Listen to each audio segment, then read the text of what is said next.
All right, hello everyone out there. Today I want to talk about the sequence of returns risk and why timing matters more than the average return.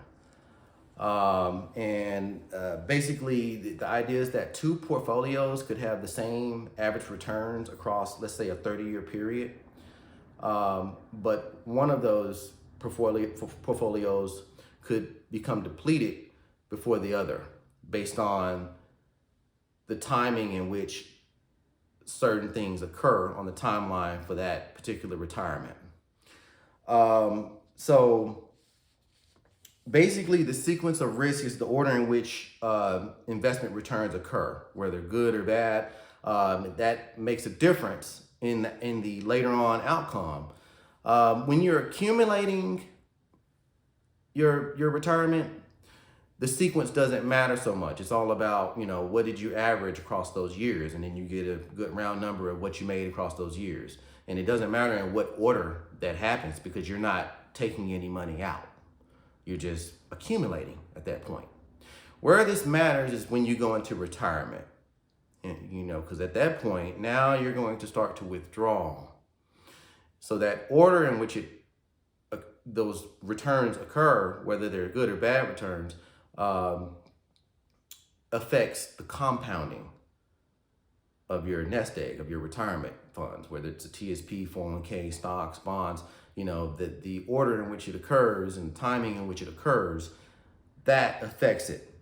So today we're going to go over an example where we're going to have two hypothetical individuals, person A and then a person B.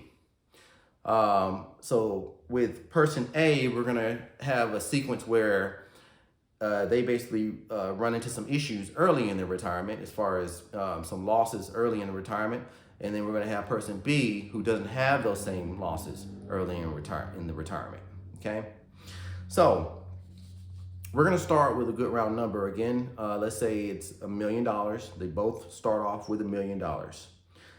Person A, they're both going to take out 4% per year also at $40,000 a year. And for this particular example, we're going to hold that 40,000 constant. We're not going to include inflation in it. We're just going to say they're always taking out 40 grand each year, just for the clarity of this example. And their average return over 30 years is going to be, let's say, 7%, which is greater than 4%. So we know that, their 30-year returns are greater than what they would be taking out every year. The only difference is going to be the order of the returns. So for person A, let's say it's the first day of their retirement and they have their $1 million, and let's say they're going to send 40 grand to their bank and they're going to go to the bank to take the 40 grand out. But before they make it to the bank, the market takes a drop, 20%. Their $1 million has lost 20%, putting it at $800,000. And then they go in and they basically take out 40 grand for themselves for the rest of the year, putting their total balance at $760,000 in their retirement fund. Okay. Now let's say the following year, the market drops 10% at the beginning of the year. And it doesn't drop anymore after that, but let's just say 10%. And then the third year it drops 5%. Okay. By that time, they're going to be looking at close to around $571,000. So they're already at half. They've dropped almost 50% within 3 years. Now, let's say the fourth and the fifth year, they make some gains. Fourth year, 5%. Fifth year, 8%.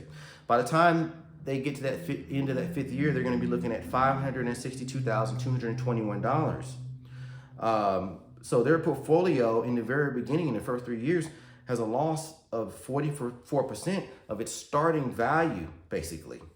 So whenever they take that 40 grand out every year, now their withdrawal amount is more than 7%. So that's a much greater amount than 4%, the 4% that we took from the 4% rule that I mentioned in a previous video. So this portfolio at this point is impaired. It is damaged. It is damaged badly. So your results by, just hypothetically speaking, by the time you reach the 23rd to the 25th year, you're probably, if you haven't made any more, if you haven't made very much more of any more gains, you may have depleted your entire retirement. It just depends on the scenario. Now, let's look at person B, okay?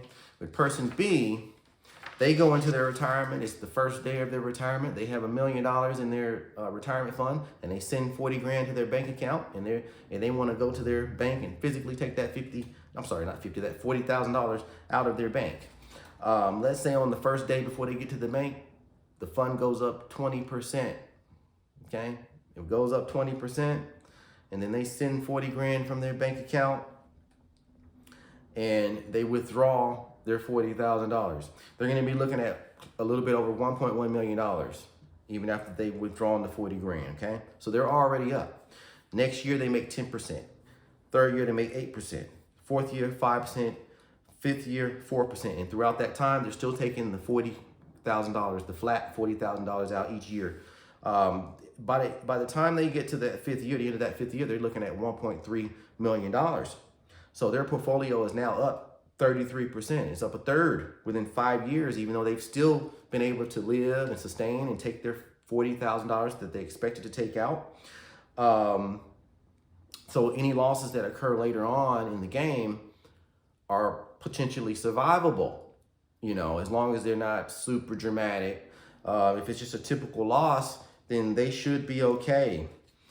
So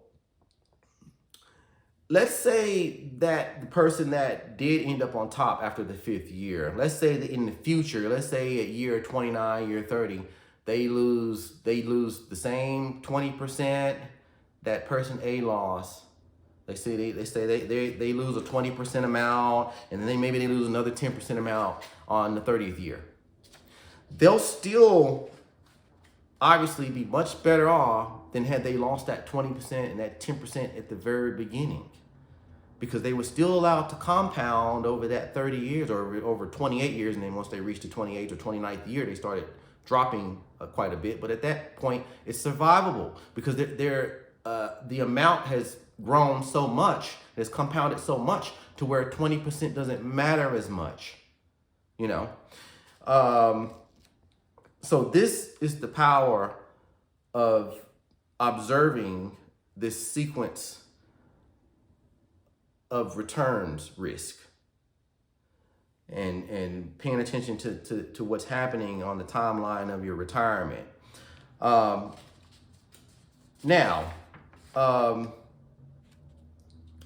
There are things that you can do to combat against this. But before we go into that, I want to also state that the Trinity study, the 4% rule that we mentioned in another video, it doesn't look this fact. It basically absorbs this concept into the probabilities, because part of them coming up with these probabilities, the math that they used, they used these timelines. Like that example of that timeline was probably similar to something that occurred within their stats and the information that they pulled together across the Trinity study. There was probably somebody's situation that was like that or worse. So this sequence of risk is baked into this 4% rule in this Trinity study.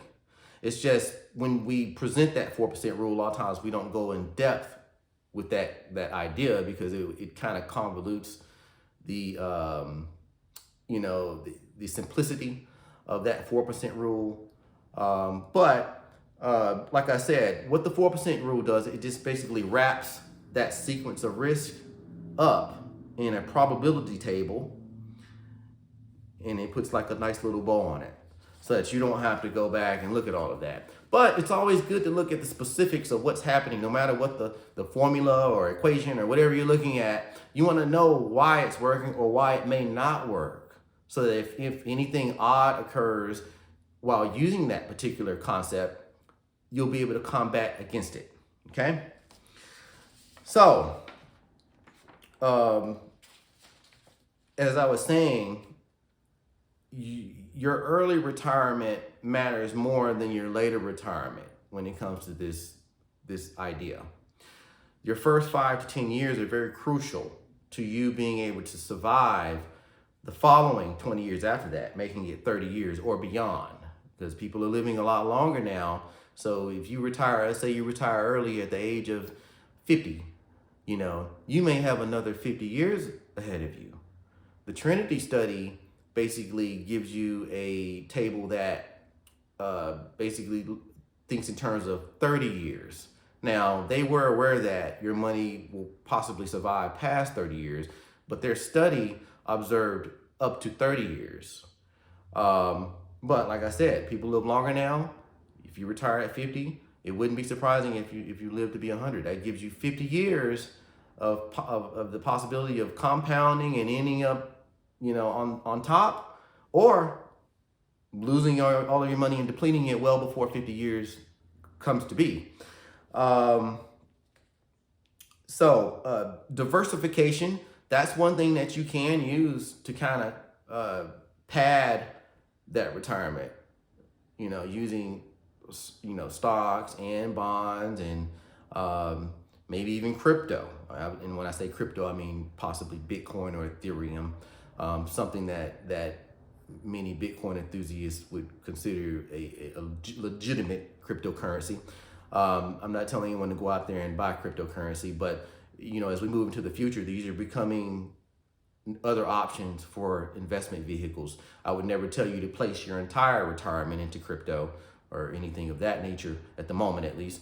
But diversification in general, that can help you in certain instances, but even that's not foolproof. And the reason why is because when we have recessions, when we have things that occur in the world, it doesn't matter how safe you consider an investment.